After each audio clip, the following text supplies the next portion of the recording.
Hello and welcome to the Gooner Talk, back again with you guys for another show, for another episode of our Let's Talk Arsenal series, our twice-weekly show on a Tuesday and a Friday at 5 p.m. Our Tuesday show is where I'm joined by a guest, and I'm very happy today to be joined by Clive from the Arsenal Vision podcast. How you doing, mate? Are you well? I am fine. How are you? Yes, very good. I mean, a lot better than I thought I was going to be, say, 10 days ago, when it was all it felt like the world of football was falling apart in front of our eyes, but it has recovered itself slightly, and there's suddenly new opportunities maybe opening up that we didn't previously ever imagine seeing, which we're going to come on to, the legitimacy of it, the likelihood of all of this, and, of course, look ahead to Thursday's pivotal match as well. Because although this has all been going on, the football's kind of taken a little bit of a backseat, I suppose, with the furore of the Super League and the ownership debate and everything like that. It is still important that we've got these games coming up, and we are going to discuss them. But Clive, it's been a kind of a stretch since we last spoke, and in between that, the Super League stuff has come about. I'm really curious to what you made of the whole fiasco and where you feel Arsenal have kind of come out the other side of this really dark tunnel that it could have been. Crikey, that's a good first question. There you go. A real easy one to go on with. I think, hey, look, the approach to the Super League was wrong, right? So you can look at it from many different angles: the club's angles, UEFA's angle, the Premier League's angle, the FA's angle, and everybody reacts in their own way, and fans' angle. Sorry, that's the interesting thing. And I think from a fan's point of view, we saw something that was obviously going to affect our bread and butter, our every week football, because of the numbers involved and the lack of sporting merit. And none of us felt comfortable with that. We didn't feel comfortable with the lack of interaction. It was sort of thrust upon us in a very clandestine way, and that didn't feel good. And then you allow yourself to be. If I don't even think the messaging was very good. The marketing, the messaging, I don't think we even know what it really stood for. It was just like 12 clubs, unfinished, and basically it looked like a bit of a shambles. Which, I sort of think I like to feel, Tom, much like you. You like to feel like the people at your club are smarter than you. Smart. You know what I mean? Yeah. Well, especially when you're worth $8 billion, you'd like to think they're really, really smart. They might be one-eyed, they might be money motivated, but they might be smart. Maybe they could hire people to help them launch something. Do you know what I mean? Yeah. It's just like, it was so dumb. It was just so dumb, and they got what they deserved, a real slapping in front of the football world. Right, so and that's it, really. I mean, it's a deep topic, right, about how we react and what we do right now, and how it's affected Arsenal, and how we've used it to re-establish our wonderful relationships with our owners. But I think, I'm sure you'll get onto some of that as we go along. Yeah, I mean, we knew that the relationship between ourselves, and I say that kind of collectively because it's become almost collective. I'd say it was for me. There was kind of. I was going to say glimmers then, but they're not really glimmers. They're patches of darkness, I suppose, in the fan base that were kind of were still open, supporting of the ownership. And I think that most of those have been kind of a bit snuffed out. And it's basically 99.9%, I feel, of the supporter base are now very much united against this force, which is nice to be united as an Arsenal fan base. It's not something we can indulge in too often, the kind of a unity between all of us. But we have united in this sense. The protest, obviously, that went forth on Friday was fantastic. We saw some amazing images from the people that were there, and just the unity amongst the fan base. And it was 99% of it was great. And now, weirdly, from that, something happened that I'd really never kind of expected, which was, and I call it a light at the end of the tunnel, but it's a very kind of, for me, it's one of those tunnels in cartoons that gradually gets smaller towards the end, and you find that you actually can't get out of it, because the likelihood of this happening still, for me, knowing our ownership, is still so small. But there was an interesting discussions being had on here, on other channels, and also with yourself on Twitter just moments ago, regarding kind of what we even want from an owner. Like, what do we actually want to be different? Because I look at obviously the Man Cities of the world, the Chelseas of the world that just pump money into football. And with FFP effectively being scrapped now, that's something that we could expect to happen more. We see clubs like PSG or Barcelona that are state-backed and can go in and buy the best players in the world continuously, put themselves into millions and millions of pounds worth of debt and stuff like this. And then we see other ownerships that are very vocal. I mean, the Leicester ownership as well have done really well with kind of the relationship with their fan base. And we look at other clubs as well that are kind of more fan run. You look towards Germany for that side of things. Yeah. What is it that you want from an Arsenal owner that's so different to what we already have? Okay, so let's step back a little bit. So now I got my brain on last week. So I think what annoyed me about this, forget about the sporting merit, because some of this was obviously not very good, right? But what annoyed me about the approach last week, Tom, was I'm a football man, right? And I spend a lot of my time analysing players like you do, tactics, looking at best value for players, squad building. And behind that, you feel, almost by default, that the club is trying hard to be a football club. And people have debated Kroenke's involvement, whether they care or not. We've seen some changes in the last couple of years, which you can't deny is a bit more progress in the previous years when there was dual ownership. So I was trying to convince myself there was something there. But then when this dropped last week, you realise that actually this was the end game and you weren't really trying. You know, and I look back to all those football moments throughout the last 5 years or so, when a little bit more support to the football people in the club could have given us many more memories, better decisions, better contract decisions, better transfer decisions. And I felt they haven't tried. I felt they're happy being in the middle of the road. And that to me tells me that you're not really prioritizing the sporting side of the club as the most important thing. And for me, the most important thing are the 25 players in the first team squad, the 20 players below them in the under 23 squad. Do you see what I mean? Most important thing is how we are as a football team and then how we behave as a football club and the values by which we live by. Now, for many fans of my sort of generation, and maybe some of the younger generation, I won't talk for, I know you're in your 20s, Tom, so maybe you can talk for them. So like, for my generation, it's the values, how we operate, how we behave, and the football. It's all part of it, right? So when you start to see that frayed, you start to question people in authority, question people that own the keys to the castle. And I felt that was fractured last week. It was frayed. I'm also been around the block a couple of times. I know that can be repaired. Relationships can be repaired with time. So I'm not going to cry myself to sleep every single night because things change really quickly. First time I cried about Arsenal was when Liam Brady left to go to Juventus. I thought, that's it, we're done. Here I am, years later, right? Yeah. And so, and that was 1980, I think it was. We missed a penalty against Valencia. That was it for me. I thought, this is it. I can't feel no more pain. And here I am all these years. So things do change, right? They do change.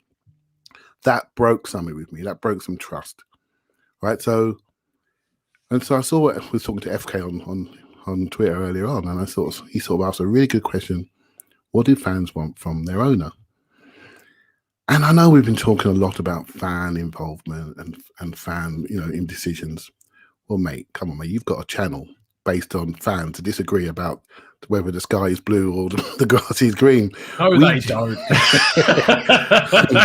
and I'm involved in a podcast where everything I say will be debated, right? So let's not pretend that fans agree with everything. We're not one voice. We've got many different reasons for supporting the club, many different values. We don't all hold the same values. We don't all approach this club from the same angle. And so the whole thing about fan involvement, although I do think there needs to be something, is a debate. And so if I ask you, what do you want from an owner? You ask me, what do I want from an owner? And I was having this discussion. I sort of turned it around and said, what would I do if I was KSE right now? And I think that's really it. If I'm KSE right now and they're not, assume they're not going to sell, I would do some simple things. But first things first for me, what I want from an owner, I just want an owner that puts football first. I really want that. It's really important to me. I used to take the mickey out of Tottenham when Irving Scholar was there and they were selling stuff online. It was nothing football related. They lost it. They lost their way. And I used to laugh at them, but we've lost our way. we've lost our way. We've become an investment vehicle. We are not a football club that prioritizes putting the best team on the pitch first.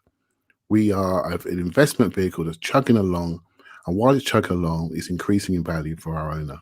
And that's what we are. And that hit a lot of us in the face last week. And it's quite painful because we invest. We invest emotionally. We invest everything. We walk around, I don't know about you, mate, but I walk around and think about football all the bloody time. Every minute of my day. He hates me for it. I'm thinking about the game. I'm thinking about how other people are thinking about the game. I'm watching different channels, different Twitter. I'm watching YouTube. I'm watching everything to help build my sort of fan experience. And when you invest that much into your club, which is my choice, no one forces me to do it, then you hope that the people in charge of the club recognize there are a lot of people, tens of millions of people that feel similar to me and you. And you have a responsibility. And I felt they lost that last week.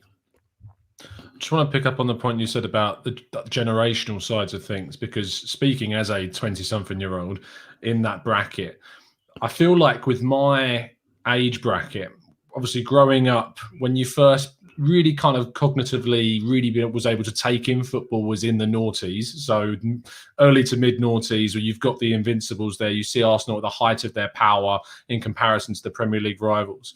But the gradually you get older and you get more kind of aware of what's just beyond the pitch, and you go towards the ownership and towards everything else, and tactics and management and finances and recruitment and sponsorship and commercial side of things, and looking into who's the CEO and who's in charge of this part of the club. That's when we're in the teens, and that's obviously when Kroenke's really ingrained within things already. And you've also got, in comparison, the other clubs like City's and Chelsea's spending huge amounts of money, and Arsenal aren't.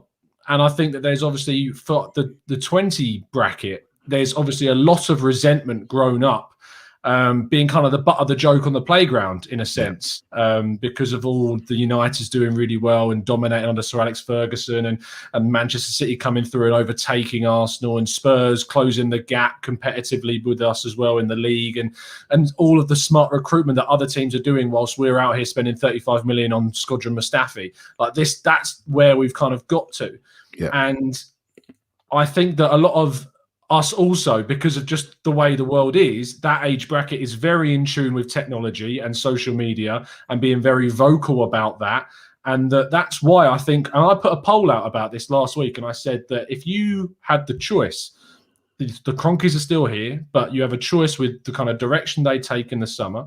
You can ask them to invest and to put serious money in, or you can ask them to have a more open and honest dialogue with the fans. And by that, I meant either fan representation on the board or understanding the vision of what the footballing values of this club are, and being more kind of direct and communicative with us, so we understand and they understand in a synergetic way what we both want and what we want for the team. And you would not be surprised to know that over 80% of people wanted them to invest and wanted them to spend. And that is what I feel is very attached to my age bracket, my generation and younger, that are just desperate for us to buy the big players. And I think that helps. Trust me, I'd love us to. I want that to happen. I want us to compete financially. But as I feel like what you were saying there, it's more important that football comes first, and that we get an identity back, and we get that communication going with the fan base, that there is a synergetic link between us and our owners, that we have the same aligned vision of what we want going forward. And I don't feel that we'll have that under this ownership. And I also feel like we just need a bit of a break and a change and a breath of fresh air at the same time. That would be nice. So let me give you a couple of examples, right? So a few years ago, we were quite close to getting Eden Hazard, right? We was between us and Chelsea, quite close, 33 million quid. He went to Chelsea. That was a real indicator for me. I remember when Ashley Cole went to Chelsea. What they're telling you is that the ambition of your club isn't quite the ambition of this club. Now, we know that club was funded by money that was a bit scurrilous, for example, but it's a message. It's a message, right?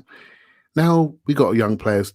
Let's give a couple of young players that are out there at the moment, Jadon Sancho and Erling Haaland. Does anyone think they're coming to our club, even close? No. Let's fix that first.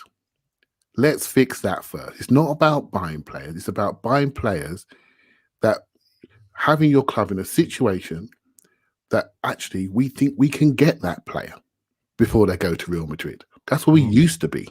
We used to be a stepping stone for Real Madrid and Barcelona. You go to Arsenal, could they pay one for football, great stature, great club, always challenge, always in Champions League. We can be that last stepping stone before you go to that super elite top 5 club, right? So, and we was always a top 8 club. Now we're a top 14 club, right? Do you see what I mean? And so let's fix that. And to do that, you have to be run well. You have to have aligned goals from the top. Whether you like where money has come from, I want to look at a club and say, what are they trying to do? What are we trying to do, Tom, at the moment? What are we trying to do? We got youngest manager in the league, more or less, apart from Ryan Mason the other day. We got youngest executives in the league, right? And we're trying to put all the pressure on those 3 guys, those 3 young guys, Mertesacker, Edu, and Arteta, to rebuild this club, right? And we're in a project. None of the fans, not all the fans accept we're in a project.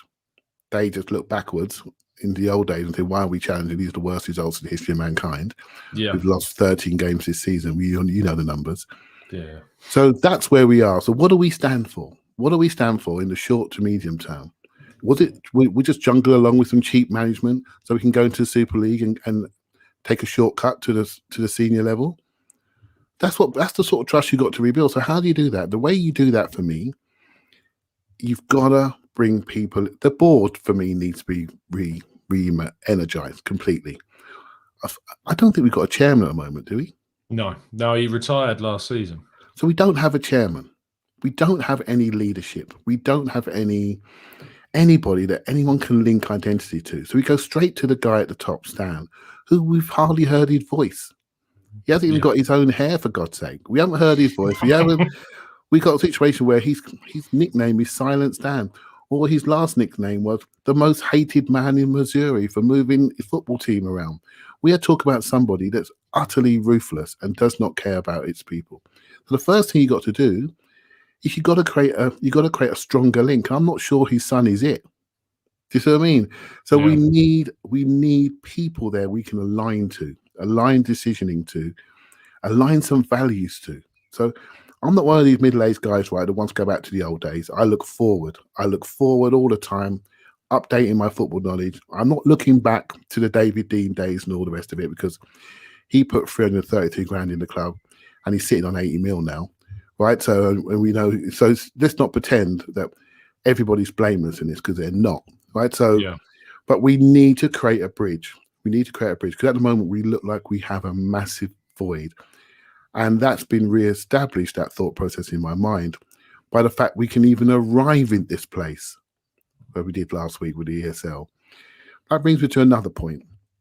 And this is something that's annoying me. It's something that I've spoken about in podcasts before. I'm not sure, I hope I get the words out correctly.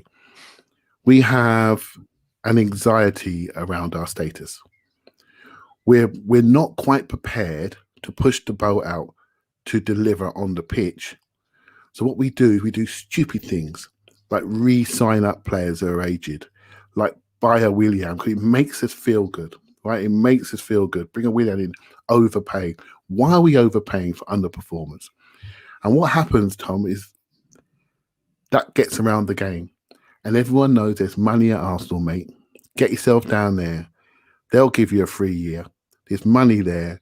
You don't have to win. You're not under the same pressure you are at Chelsea or City or United. You don't have to win.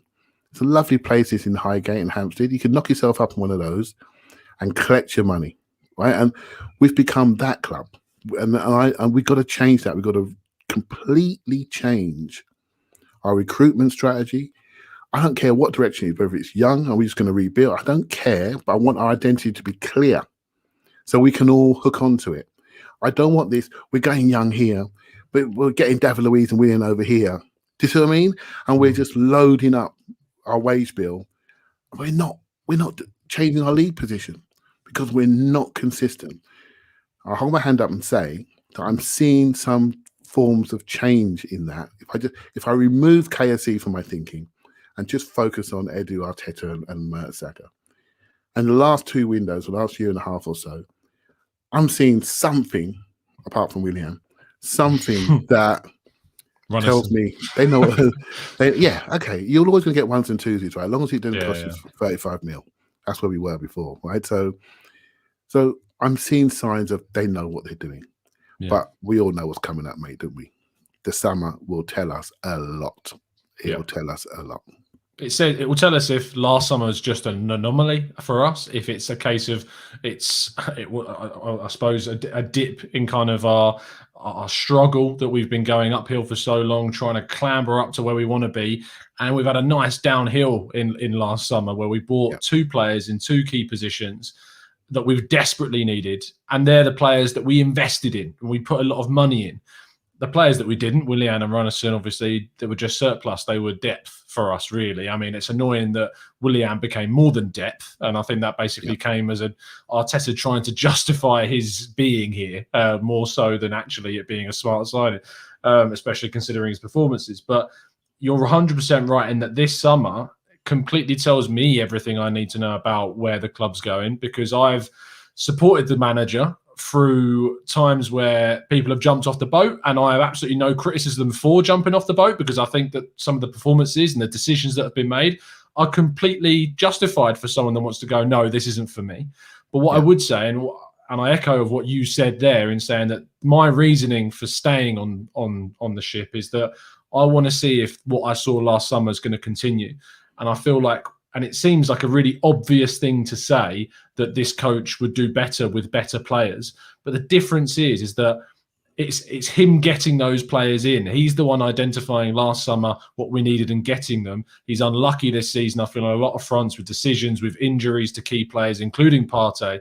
And that next season, if we can add that quality, if we can add to kind of the core, and the core is those 2 players in Gabriel and Partey, but also in other players that have been brought on under his tenure. I like Emery a lot. I think he's someone that was a really astute piece of business, a really shrewd signing. But I like what's gone before in some of the players in Kieran Tierney, and that was done whilst Edu was not fully integrated. It was done under Edu. Martinelli was brought under Edu. He wasn't signed by him, but he was brought in under him. And that shows the growth. That shows the trend of in the market for me. There's still mistakes that we need to iron out, like Willian that we've mentioned, but we can show the upward trajectory at Arsenal, I feel, under this group. But that's purely theory until it's put into practice this upcoming summer.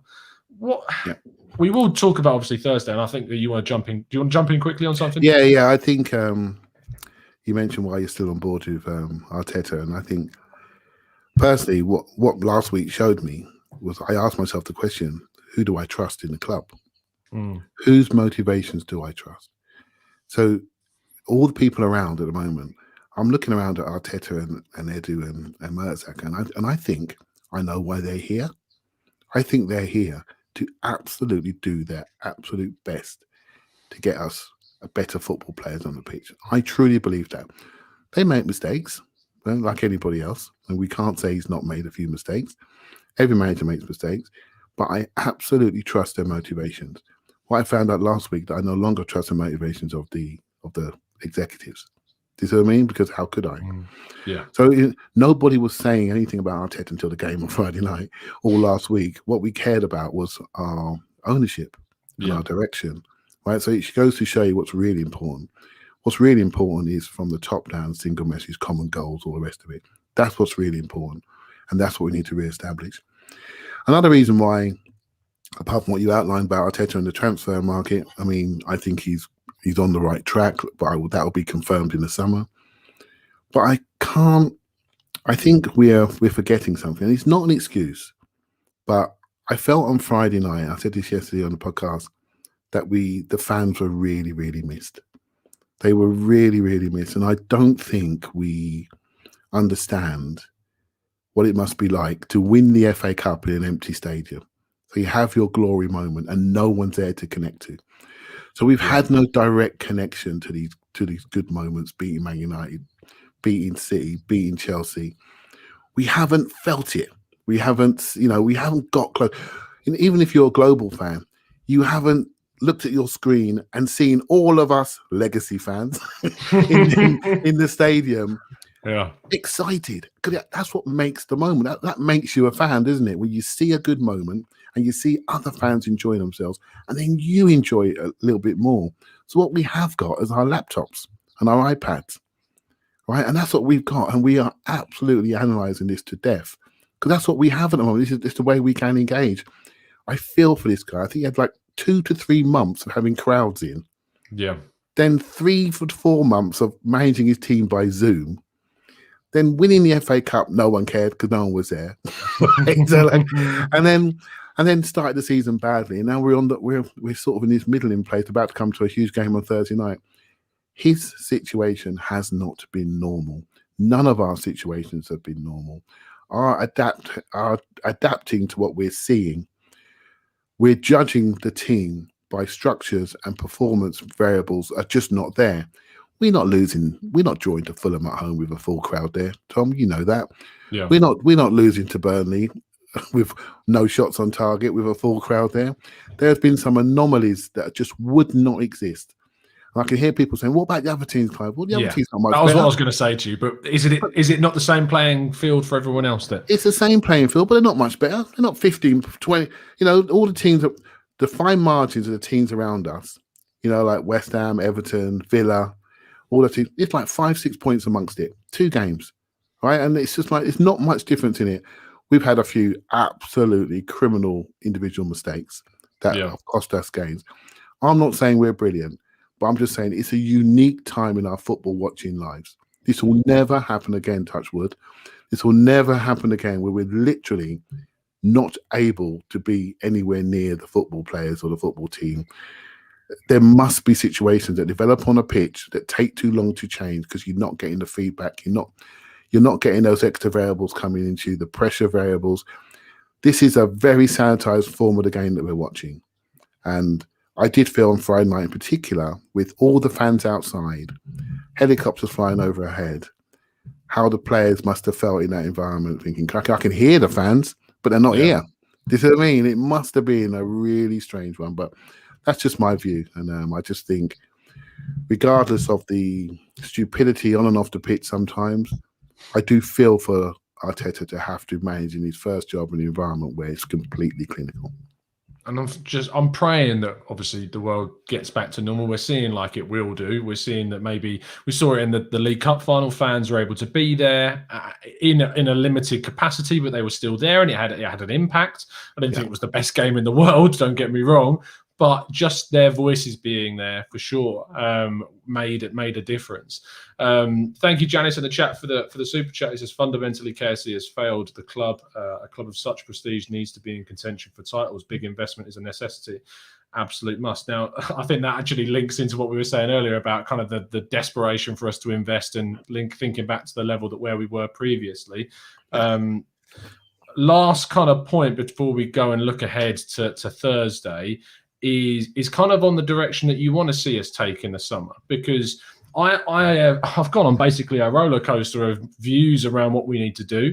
One month I'm sitting there and I'm thinking, right, I think we need to sign players that are going to have an immediate impact next season, that are going to get us to where we need to be. And so there you're looking at players between 25 and 27 that are just approaching or nearing their prime, so they can make that impact straight away. But then I saw in January Martin Odegaard come in, a 22-year-old, and have an immediate impact and really look like a difference maker for us, because he joined us in a key position that added quality into a key position that we were lacking in.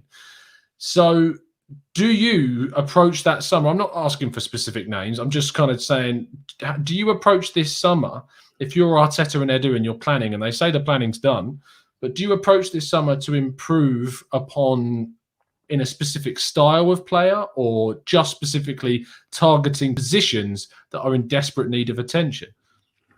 I think you have to look at it from the landscape. So there's a core, which you mentioned some of them earlier, right? So there's a core of players.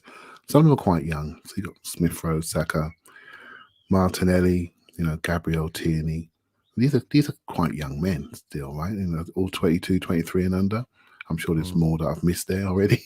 And we just signed Balogun, and there's a core of very talented young players. Then we have these middle range, and the middle ranges are not really where they should be for me. So if I'm looking at the team, I'm saying, okay, I've got a young core, but I need to put in some 23s upward to 26-year-olds into this group, because you need to build your tent with a couple of long poles in it. Do you see what I mean? And when we bought Partey, I'm thinking long pole in the tent, spinal player, just what we need. We expected Aubameyang to be another one. He hasn't really been here this year. So that's a blow. That is a variable that we didn't expect. We expected 10 more goals from him. With those 10 more goals, I think we're fine. You know, so, but hey, it is what it is. That happens, and it's been an issue for both Partey and Aubameyang. I feel we've really missed their presence consistently over the season. And if we had them, I think it's a different story. But that's where we are. So I think we need to think about these stronger players. I have a thing at the moment, and I'm not. I think technically, before Christmas, you said to me, what do you need to add, Clive? I'd say a bit of creativity. But now we've seen the emergence of Smith Rowe, Odegaard, Saka's growing, Pepe's improvement. I'm not saying that anymore. When I look at the team, I look at us physically, actually. I look at us physically and say, we're not strong enough in certain positions. We're not fast enough where we need to be. We don't scare people. There's not enough devastation in forward areas, and it's not enough one-on-one ability at one fullback position, right side position, and maybe right centre half. And that right defensive channel, we need more. We need more strength. We need more speed. We need something that says you're not coming in here, right? So we need someone else in centre midfield that says the same thing, but I'm going to take it off you and carry. I think, Tom, I'm not sure if some of our tackling stats are really, really low. We don't take the ball off people. Our duel numbers are not great. Football's such an organised game now. How can you create transitions? You create transitions by taking the ball off people, you know, literally doing that, or holding the ball under pressure. So when you get pressed, when you get overloaded and pressed, you can get out of it, and then you got overloaded somewhere else. We need people that can play through people. We need people that can stop people early and then go back into them. Some of that's coaching, some of that's player ability. I was discussing this with Tim the other day on the podcast. We were talking about, you know, we found the game quite boring the other day, and we don't create waves of attack like Man City do. So how do Man City create waves of attack? When that ball leaves the upper third, that first challenge, they win it. They smash you. They win it. They press you aggressively for 5 seconds. Jamie Carragher did a great analysis on the Spurs game at the weekend, how City got around the ball carrier. When they did go long, they won the first ball, and they create the waves of attack quickly. They exhaust teams that create chances. We need to develop that. At the moment, we're a nice team that plays good build-up, but we struggle to create waves of attack. We struggle to hold on to games for 90 minutes. We still throw away halves of games. We fade. Some of our best players, they fade during games. They don't stay in games long enough. So I'll be looking to add a lot more intensity, physicality, to add to our technical ability. So when you're looking at players now, can we up the pace by which we play? Can we be more aggressive on the press and make sure we can counter press so we can create broken field play? Because we are at our best when the game is broken. So when we slaughtered Slavia, although I was a bit worried before the game. When we slaughtered Slavia, how was it done? It was done by waves of attack, counter transitions, really quick through the pitch, in on goal. A lot of our best days have come away from home. At home, people sit in, low block us, and we have struggled with that for 2-3 years now, maybe longer. So that's why we look listless at home, because we are not very good when a team sits off us. You know, so Leicester at home, great example. Didn't even play a striker for the first 70 minutes. Just let us have it, see what you can do. We couldn't quite break them down. They bring a striker on and nick our lunch money, get away for 1-0 win. Right? So teams are telling us who we are. They're telling us what we are not good at. So when people are moaning about our home performance, trust me, I'm there, but I've looked at it and I'm telling you why. We need the ability to create transitions, to take the ball off people. And when people say, no, we're going to give you wide areas, we need to have a strategy that can play in a crowded box, either aerially or with sharp movement. That's what we need to do to develop this team, because we are lacking in goals significantly. And I think that's what we need to focus on. You sum it up perfectly, because we just... The athleticism is a word that Yannick in the chat used. That's something that we're lacking, is just that consistent press and energy that I watch teams, as you say, know exactly how to play against us, because we don't offer anything different. There's no dynamism at times in our team, and we just lack that. We lack idea, and we lack invention, and we lack something different. I think a lot of that's come down to some poor form from our senior players and the reliance on a lot of our young players to step up and be the guys that are going to smash other oppositions. but they can't do that 38 games through the season. You can't expect them to do that, no matter even if you fill the team with 11, 18 to 20-year-olds. It's still not going to happen because the other teams have got more experience and they know how to deal with these situations, and then they can just easily defend against it and hit you. So, yeah, hopefully, in the summer we had those players. Go on. Let me ask you a question, Tom. Right, for once, right? What would you do with Odegaard? We can't sign him, mate. We can't sign him. Unless you mean this season and what we're going to do for the rest of the season. No, sorry, next season. Would you get him back in? I don't think it's possible. If it was my choice, I would do. I would. It depends because there are other options. Okay, like I love Emery Buendia. Like I think that he would be a wonderful player. I'm not a big fan of the links to Julian Brandt, for instance. I'm not as interested in that. I would like to see us go for someone in house, and what I mean by that is that's played the English game and someone that knows the English game a bit. And Emery Buendia has that. I like players that are not within our grasp, like a Jack Grealish or a James Maddison. I love these types. But I don't think, it's a weird circle of life that we've done on this show where the first things you were saying is we need to change the way that we're perceived as a club and our perception. Because one day we could have been a club. We could have been a club right now that was vying for Jack Grealish or going to be able to take. I mean, but why would James Maddison look at Arsenal, at Leicester right now and go, I'm not going to go there. It's a step down for me right now. But so the reason why I asked about Odegaard is actually, I hope your sort of viewers can get this, right? Because I've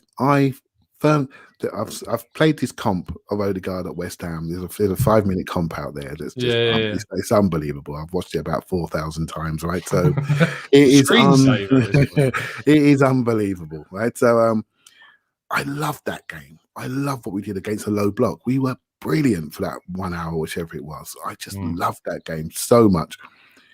Then I asked myself what I'm saying to you about we need to improve our presence, our devastation, our speed. I asked myself, am I falling into the trap, the Ozil Odegaard trap? That nice player that doesn't quite move with the devastation that I want. Do you see what I mean? I think Odegaard, I could be being a bit harsh, but I'm conscious as fans that we've grown up with these number 10 types, these Cesc type, Nasri types, Kleb types. People of your generation definitely have. And then when we see them again, we want them again. Well, actually, we're getting blown off the pitch. We're getting blown off the pitch. We don't shoot enough. We don't run past people enough. Do you see what I mean? So if we don't change, we're going to get more of the same. Because if you said to me right now, 40 million for Buendia, 40 million for Odegaard, that's a real debate. One's from Real Madrid, one's from Norwich. Now, I've seen the Norwich guy. He's quick. He's 2-footed. He can run past you. I've watched him. I don't know if he's a 40 million pound player, probably a bit heavy. Yeah. But we're quick to go to Real Madrid's back door. Do you see what I'm saying? We're quick to go to their back door. There's an image. And it's the same with Ceballos. Ceballos is doing his thing. He can't run. He can't shoot. Doesn't score. We've got Joe Willock up the road, scoring goals. I'm asking myself, we criticise these players for a little dodgy pass here and there. But actually, come on. Think about what's actually happening here. Joe Willock's probably looking at it thinking, why am I not playing? That bloke's playing. And some people say, Ceballos has been really great. Well, I don't think so. I don't think so. That's not enough. That's not going to create waves of attack. That's not going to stop people running through our middle. If we want to get better, we have to accept where we need to upgrade and how we need to do it. And buying Ceballos ain't it for me. Yeah. That's not going to move the dial. No, it's... And the Brandt falls into that kind of category for me as well. And I love what Buendia adds because he's an unknown variable for me. Like he adds something different in a team. And I know what you were saying about it's a good debate about Odegaard for 40 or Buendia for 40. I want us to stop signing players that are a project in themselves. I want us to sign a player that's on the up, that's a player that's going to grab the team by the scruff of the neck and go forward. That's why I wasn't really a big fan of Aouar in the summer. And from speaking to a lot of French experts like Jeremy Smith, he tells me, but when Lyon drop and when they play poorly, he's not the type to carry the team. He's not going to give you an Odegaard against West Ham type of performance. He's someone, it was special. Aouar will drop with the rest, and I'm not interested in someone like that. I want a protagonist in the team. I want a Thomas Partey in another role, in another style. And it's funny you say about people being overcritical of kind of the little mistakes that players make. And I think people have been so overcritical of Partey's passing. Like, I get that he's made a few misplaced passes, but that's because he's trying to do something bloody different, trying to play people in behind. He sees the passes from a deeper position that other players just don't. And we don't have the movement to at the moment because we don't have the players around him to really kind of help it. And you've got people criticising him left, right and centre for his passing. And it just bugs me to death. He plays with courage, right? And courage doesn't always work out. And again, I go to Jamie Carragher analysis of Spurs, and he highlighted the lack of courage in their midfield. And when you got people that can see, when we see an any turn away from a forward pass, we all go mad, don't we? We all go mad. And so let's encourage the people that play with courage. Let's not shout it out of them. Let's not criticize it out of them, because I want to see, if there's a line to break, let's break it, because that's where the action is. These teams are organised now. They've all got quick defenders. They've all analysed us. You've got to have the courage to play and the ability to play forward.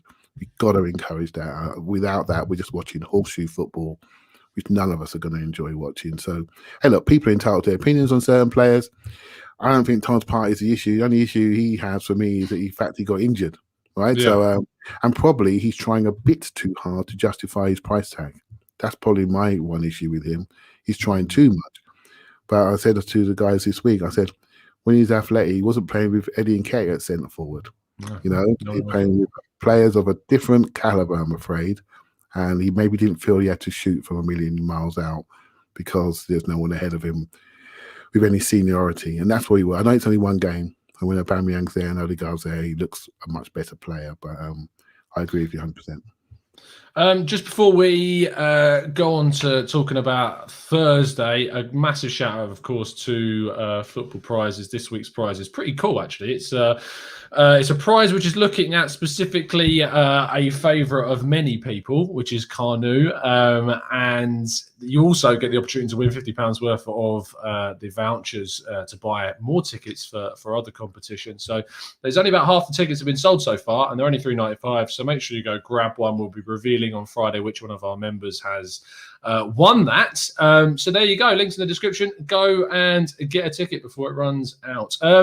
So Thursday, Clive, obviously it's a huge game. We've talked a lot about the future and what we want to change, but Arteta's got to deal with what he's got right now to tackle Thursday. Yesterday, I had a really good discussion with Alvaro Romeo about Villarreal and Unai Emery, and he basically turned around and said that if you press Villarreal, if you're quick, which is all the things that we want Arsenal to be and have been moaning about them not having right now, he says if you press them and if you get at them, they can be faulted. And he expects Arsenal to win across the two legs. He says that he feels like you'll struggle to come away with a win in Spain, but he thinks at the Emirates there'll be enough for Arsenal to take victory across the two legs. But he says if you give players like Chukwueze on the right-hand side space and time to do what they do, and if we play Xhaka against him, say, on that side, he will run riot. And he says if you give either of Paco Alcácer or Gerard Moreno up top an inch of space in the box, they'll take it and score. But they have got issues. They can be hit on the break, even though Unai Emery's improved that this season. They can be hit on the break very easily. So I feel like, because if you watch, I mean, I know you watch, but if you look back to the Slavia Prague game, they had more possession than us in that game. But we were so lethal and clinical on the ball. I feel like if we play that game that we did over in the Czech Republic, like we do, and we play that game in Spain, I feel like we'll win. But he's got some big decisions to make with regards to his team selection. And some people would turn around and say right now that Granit Xhaka should not be playing at left back against Villarreal. Yeah. What are the team selection choices for you? And what's the big kind of questions around Arteta for this game? Yes, I looked at them. Well, I've only looked at one little game. I'm going to do some more sort of studying. So I'm ready for a later podcast this week. They played Barcelona this weekend. They played like a 4-4-2. Is that right? I think they played a 4-4-2 with two strikers. Yeah. Whenever I see a team play 4-4-2, what they're trying to do, they're trying to normally they're not saying hit two strikers, but they want the comfort of having two strikers close together. So they want to get the ball up to them quite quickly. So that tells me straight away they want to play in certain areas, right? So away from their goal. And I think we should, do exactly what we do. Well, I think we're quite good away from home for some reason this season. I think the Slavia game is a great blueprint. It's to take the ball off them and play through them quickly. And I think that's really key. I've had this little thing in my head for a while now. I think Gabriel should play left back. I've been saying it for a long time, and the reasons why, we tend to play almost like a 3-3-4, right? So that's what we're really doing as we're building up. So we're playing in a back three. So Gabriel basically is playing left centre half. That's what we're asking Xhaka to do. But what's happening in centre mid is we're not winning enough collisions. So just move Xhaka back into midfield, have like Chambers to the right and Partey in the middle, and give him a bit more comfort around him. Have your three behind and build up. But you engage higher up the pitch, a line up, you engage much better. So Partey, for all his dodgy passes at the weekend, he had like 12 ball recoveries. We're asking too much. He's going to get booked. He did get booked at the weekend. He's making lots of recoveries. I just like to see Xhaka in there with him, making sure we're engaging higher and playing to our front four diamond, whatever shape it's going to be. I think we need to do that. I think if Pepe plays left, Xhaka's really good at finding him really quickly with pace, which gives him time to get his shake and bakes on. So I would like to see that happen. But I seem to be the only person saying that. When I look around and no one else is saying that, I'm thinking, this is obvious to me. Why don't we just do it? Just straight away, you take away Chukwueze's, because Gabriel's quick enough. He gets tight, doesn't let anyone turn around. Some people say he's rash. Well, he can be rash on the outside of our pitch. No one cares. Be rash by the touchline, right? But make sure you're super tight and you knock him about. People are quick to criticise him. I keep thinking back to Harry Kane, who's still in his pocket from the game North London Derby. And I've not seen anyone dominate him like that until the weekend, funny enough, with Diaz and Laporte. And I think he did superbly well against him because he's so strong. I would have him on the outside, on the left-hand side, and I'd move our Xhaka into midfield, and I'd develop from there. And that's what I would do, mate, to be honest. And I hope it happens, but I'm not convinced it will.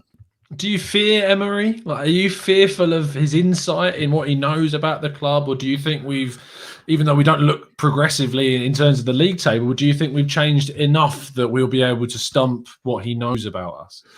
I think I wasn't one of those people that really slaughtered Emery until it became obvious that the players.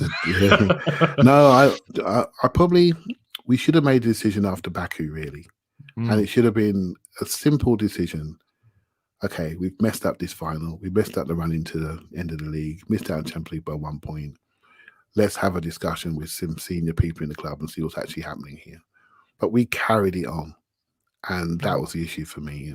And it became obvious with various leaks out of the dressing room that there was a bad situation developing. And people lost faith, particularly after Baku, probably. Because you take someone's rubbish for a long time, long as he leads you to the promised land. If you don't reach the promised land, well, I'm not having him no more. And that's what seemed to happen, right? And players were taking advantage of that situation, and they did, and he ended up going. So, but I thought as a coach, he was fine. He was a little bit negative on occasions, but I thought he was fine. He was in the wrong place for me. I didn't know enough about him when he came. I just felt he was in the wrong place for too long. It was just a wrong appointment. So I don't think he's bad, although all my podcast colleagues think he is the bad man. But I don't think he's bad. I think maybe people around him like Raul are worse, right? So I agree with you there. Yeah. so I'm not worried about him. I think my issue with him was I think he tries too hard. I think he studies us too much. And because of that, he'll give us too much respect. And I think we need to be really smart. We need to really take this game on the Thursday game, because the away game, the away goals, just smash the away goals. Exactly it, because we are nervous at home. You know, I'm nervous watching them, right? So we have to get it right this week. And the worry is the last two games, everything's gone wrong for us, you know? Yeah. And so we're not bringing any sort of momentum into the game. So I'm a bit worried about that, but we really have to be efficient. And when I say that, we need to be efficient offensively. Let's talk about that, shall we? So we've got a young kid called Saka, right? He's brilliant, but super goal scorer, not quite there yet. We've got Aubameyang who's recovering from malaria. We're not sure he's going to be available. Talk about our luck this season. Yeah. We got Lacazette who's got a hamstring, right? And we got Smith Rowe, who's a bright player, not a goal scorer yet, will be one day. We got Pepe, bright player in Europe, seems to do well in Europe. We're relying on him a lot. Some people don't want him in their team. right? And we got Martinelli, a young kid who scored 1 goal this season so far.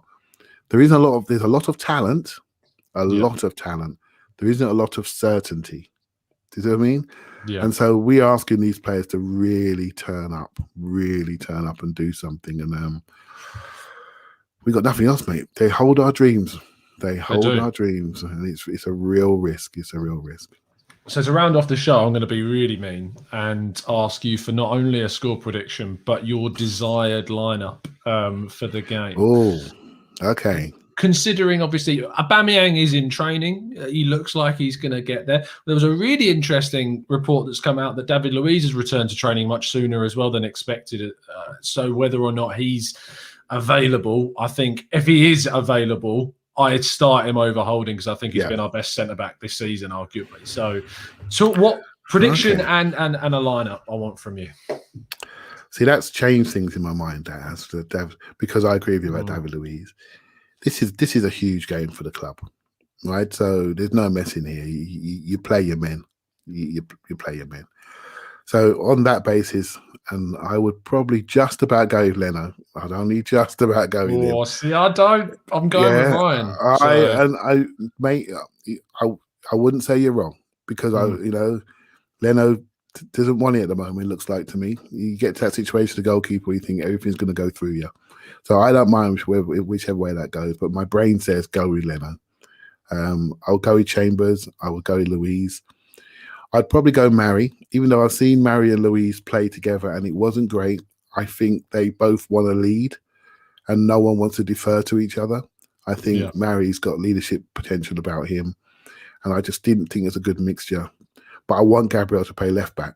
So, I could easily see I could easily see Luiz and Gabriel play together because I think they are excellent together. Much like Holding is better with Marie next to him. But I'm going to stick to my earlier thought process. Luiz, Mary, Gabriel at the back there. I'd have Xhaka and Partey in front. I'd have Pepe left. I'd have Saka right.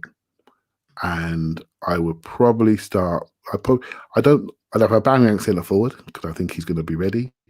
And I would probably start Smith Rowe in behind. But again, I don't really mind. 5 stars, 50-50. Odegaard comes on end to game. Yeah. But I'm not sure on that one. I'm not 100% sure because Odegaard has been injured. But when he plays, I think he's got this seniority. I think he leads technically. And I think he could easily start this game. See, I go with both of them if they're both fit. I like Emile Smith-Rowe and Odegaard playing together. I also think those two playing together increases your chance creation. And if Aubameyang's playing as the central striker, I think that works as a balance really well. And then I'd personally put Pepe right, and I'm moving Saka to left back for me. Yeah, okay. If David Luiz is player, I play Gabriel and Luiz together at the back. If David Luiz is not fit, I'm playing Holding and Marie together at the back. It is dependent on who is fit. I just think that Holding and Gabriel as a pairing just does not work. It just doesn't seem to click. Communication's not there. Chambers stays at right back because I think he's been inspired since he's come back. And I've been really impressed by him. And Ryan, I do go with Ryan. I take Leno's mental stress that he must be under right now just out of the equation. I bring in a keeper in Ryan that's desperate to prove himself, desperate to earn a contract for next season. And I think he's actually a better distributor of the ball than Leno is as well. So I'd probably go there, and Partey and Xhaka, of course. I like that team. Seriously, I do. And it wouldn't. I think again, Saka would be playing left back, but he wouldn't be playing left back. If you don't mean, do you see what I mean? He'd be playing higher up, and Xhaka would end up there. So it is a challenge because you're asking him now to manage Chukwueze, for example. But hey, look, I don't worry about European games so much on starting lineups. Because we have got 5 subs, so we can do what we like.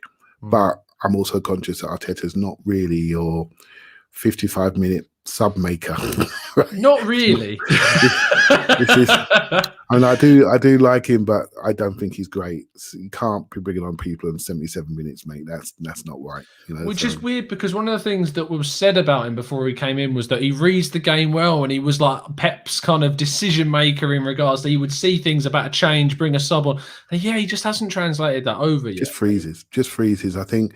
Remember the 5 subs game and the drinks break? Arteta. I thought he was absolutely brilliant. 20 minutes in, we're getting rinsed. Come back out, game's changed. He spotted it immediately.